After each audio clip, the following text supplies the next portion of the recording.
Namaskar and welcome all the teachers, examination center superintendents and invigilators. This program we have tried to develop for all the trainee teachers who are going to write their examination in September, the next examination of Diploma in Elementary Education. The program is also meant for all the teachers and examination superintendent and also the invigilators in the exam centers. What we have learnt during the first examination that many of the trainee teachers, they could not fill up the OMR sheet, the first page of the answer sheets. इसी वजह से हमने ये सोचा कि आप सबों को एक वीडियो क्लिप के माध्यम से ये बताया जाए कि हम अपने आंसर शीट के फर्स्ट पेज जो कि एक OMR शीट है उसको कैसे केयरफुली एंड करेक्टली फिलअप करना है. The entire video clip is meant for that how are you going to fill up the first page which is an OMR sheet of the answer sheet during your next examination. The next examination is going to held from 25th to 29th. मेरी सारे teacher शिक्षार्थियों से ये विशेष निवेदन है, अनुरोध है कि वो जब भी अपने एग्जामिनेशन में एग्ज़ाम सेंटर में बैठें परीक्षा के लिए, तो जो उनकी आंसर शीट है जो कि मैं अभी आपको इसमें दिखाऊंगा, ऐसे बहुत ही you have to be very careful in filling the all the details of the first OMR sheet. मेरे साथ मेरे सहयोगी हैं प्रमोद जी जो कि ICT के ट्रेनिंग ऑफिसर हैं और ये आपको डिटेल्स में बताएंगे कि इन सब का कैसे फिलअप करना है और आपको क्या क्या सावधानी रखनी है. प्रमोद जी आप इन्हें अब समझाएं. नमस्कार. जैसा कि अभी आपको बताया गया है कि OMR सीट्स कैसे भरना है, how to fill the OMR sheets. तो देखिए, इसको भरने से पहले आपका जो हॉल टिकट है, जो सभी आई होप कि all of you will be downloading the hall ticket, जो आपका हॉल टिकट है उसको सामने रखना है और उसके हिसाब से जो आपका ये आंसर सीट दिया गया है उसको भरना है. अब देखिए, हॉल टिकट में आपके क्या क्या होंगे मैं आपको पहले बता देता हूँ. हॉल टिकट में आपके इनरोलमेंट नंबर होगा, आपका सेंटर नंबर होगा, सेंटर का एड्रेस होगा, सब्जेक्ट या कोर्स कह लीजिए, कोर्स का कोड होगा और किस मीडियम में आप आंसर लिखने जा रहे हैं ये होगा. तो अब आप देखिए कि इसको हम भरेंगे कैसे. जैसा कि मैं आपको बता रहा, आपके हॉल टिकट में आपका जो इनरोलमेंट नंबर होगा वो 14 डिजिट का होगा या 15 डिजिट का होगा. You will only have the two types of enrollment number, either it will have 14 digit or the 15 digit. The roll number may be starting from the F.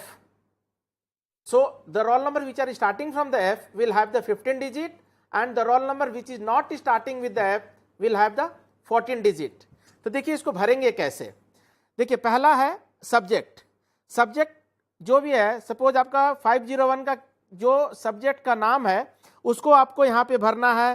Suppose यहाँ पे subject का नाम है आपका पेडागोजी इन एजुकेशन. जो भी आपका subject का नाम है आप यहाँ पे भरेंगे सब्जेक्ट को.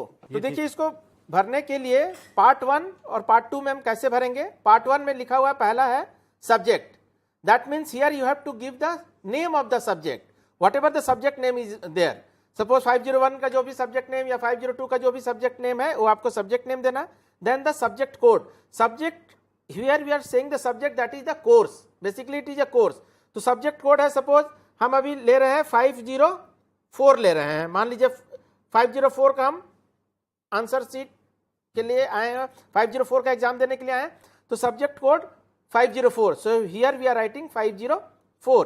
Then the day and date of the examination. Suppose 504 है हमारा 28 सितंबर को, तो हम लिखेंगे उस दिन का डे है सपोज फ्राइडे. तो हमने यहाँ पे लिखा FRIDAY फ्राइडे और 29 सितंबर 2018.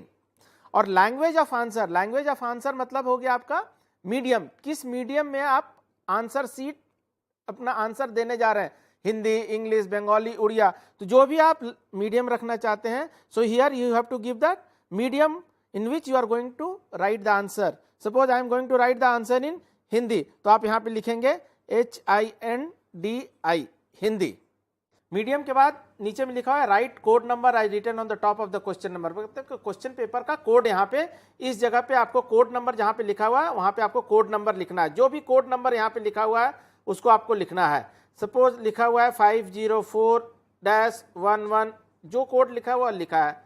उसके आगे अगर सेट है तो क्वेश्चन पेपर के ऊपर आपका सेट भी होगा, उसको आपको यहाँ पे जो गोला लिखा हुआ है उसको इंसर्कल कर देना है. सपोज सेट नंबर है आपका ए, तो ए के ऊपर ये देखिए गोला, इसको ऐसे करते करते हम डार्क कर देंगे. उसके बाद है पर्सन्स विथ डिसेबिलिटीज. अगर हैं तो यस में टिक करेंगे, नहीं है तो नो में टिक करेंगे. और किस तरह के कैटेगरी हैं ये सब कुछ यहाँ पे डिस्क्राइब किया हुआ है. बी का मतलब है दृष्टिबाधित, डी है मूक बधिर, एच है फिजिकली हैंडीकैप्ड. तो जो कैटेगरी के होंगे उस कैटेगरी के ऊपर ये टिक कर देंगे. वेदर राइटर प्रोवाइडेड, अगर आपको कोई राइटर मिला है तो आप यहाँ पे यस और नो करेंगे. यहाँ तक क्लिक करने के बाद मेन आते हैं हम पार्ट 2 पे. तो अगर मान लीजिए आपका पहला एनरोलमेंट नंबर स्टार्ट होता है एफ से, तो आप यहाँ पे एफ डालेंगे, पहला डालेंगे एफ. और ये देखिए उसके नीचे अगर आप देखेंगे तो सर्कल्स बने हुए हैं. तो जहां पे एफ लिखा हुआ है उसको आपको डार्कन करना है, गोला को भरना है. कैसे भरेंगे? एफ आए तो नीचे में जाइए और एफ को गोला को आराम से इसको भर दीजिए. ये उसके बाहर नहीं जाना चाहिए. अगर उस गोला के बाहर जाता है तो कंप्यूटर उसको रीड नहीं करेगा.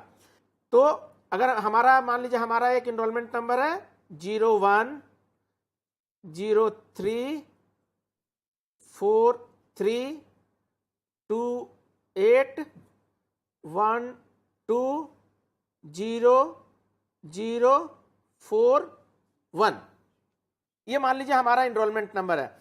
इसको बहुत ही ध्यान से भरना है. Everybody has to fill this enrollment number correctly. ये देखिए पहला है 0, तो आपने उसको पहले इंसर्कल कर लिया. उसके बाद है 1, after that 1 is coming, so you have to encircle that 1. Where that 1 dot is coming, you have to encircle that 1. So 1 came, then again 0, so again you have to encircle that 0, you have to darken the 0.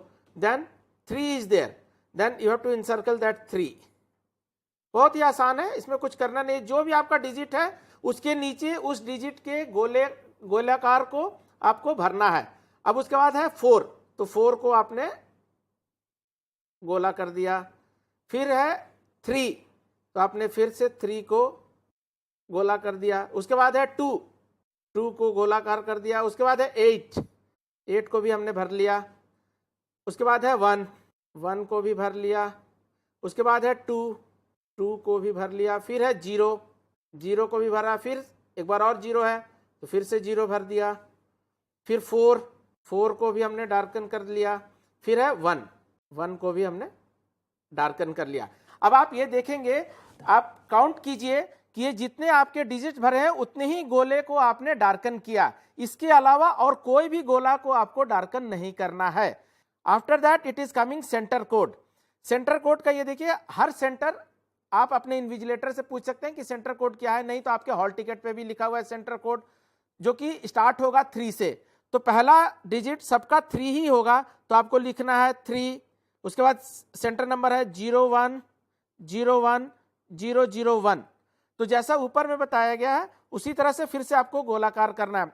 3 को हमें 3 पे इस गोले को हमने circle करना है. Then 0 को फिर से हमने गोला कर लिया. देन 1 को गोला किया. फिर 0 इसको भी गोला किया. फिर 1 again 1 we have encircled it. Then again 0, then again 0 and then last is 1. तो इसको इंसर्कल कर लिया. ये करने के बाद देखिए सब्जेक्ट कोड लिखा हुआ है. सब्जेक्ट कोड आपका स्टार्टिंग ही होगा 5 से, तो इसलिए एक ही यहाँ पे डिजिट रखा हुआ है. सपोज 505 का हम भर रहे थे तो हमने 5 0 और 5 किया. 5 के ऊपर एक ही है डिजिट, तो उसको आपको गोला करना है. देन 0 को गोला करना है और फिर 5 आ रहा है तो आपको 5 को गोला करना है। इसको करने के बाद अब आपका नाम आता है। यहाँ पे देखिए लिखा हुआ है कि write the details taken on the appropriate and in circle as applicable, candidates name in capital letter. जो कैंडिडेट का नाम है उसको कैपिटल में लिखना है। अगर आपको यहाँ पे स्पेस कम लग रहा है तो जो पहला नाम है आप उसको पूरा भर लीजिए। सपोज पहला नाम है आपका कृष्ण, तो आपने डाला KRISHNA।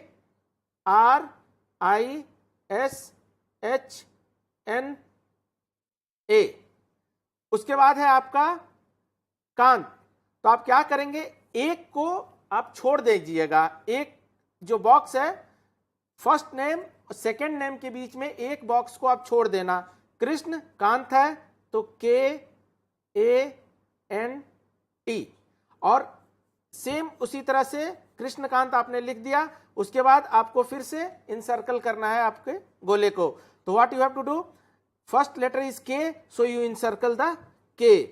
So wherever that K is coming, you encircle this. Like that, you go on encircling the second letter R. So here it is R. Then I. आप इसके नीचे जाइए और ये देखिए I. Like that, you go on encircling N और T.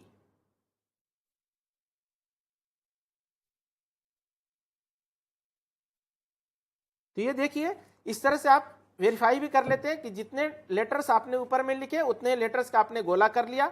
नीचे में अपने फादर मदर और गार्जियन जो भी आपका हॉल टिकट में है या एडमिशन जो लिए हैं, जो आपके डिटेल आई कार्ड में आ रहा है उनका आप नाम लिख लीजिए, मदर्स या फादर किसी का भी, और उसके नीचे अपने आप सिग्नेचर कीजिए। सिग्नेचर करने के बाद मैं अनुरोध करूंगा इन्विजिलेटर से कि जब वो इन्विजिलेटर इसको वेरीफाई करें तो कम से कम ये जो सेकेंड पार्ट है, सेकेंड पार्ट को ध्यानपूर्वक enrollment number, centre code, subject और नाम, इसको कम से कम वो क्रॉस वेरिफिकेशन जरूर करे। This is my humble request with all the centre invigilator that they should verify this two part. Dear teacher, अभी आपने देखा that Pramod ji has explained you very correctly how to fill up the front page, the OMR sheet of the answer sheet when you go for your examination. This is a humble request to all the trainee teachers who are going to write their exams, who are going to appear in their second DLED examination, and is also I am requesting all the center examination center superintendent and invigilators in particulars. The invigilators role are very important here, that they must ensure that all the trainee teachers have got their indicated seats which has been allotted in the exam centers, and their identity should be checked before they go in for writing their examination, and ensure, as explained by Pramod ji, that all the particulars of the candidate, of the trainee teachers have been filled in very carefully and correctly on both the sides of the answer sheet, first page of the answer sheet, and also darken the corresponding circles below the information of enrollment number and name. This is very important. This is going to make our result processing very proper and without any mistakes. Thank you very much.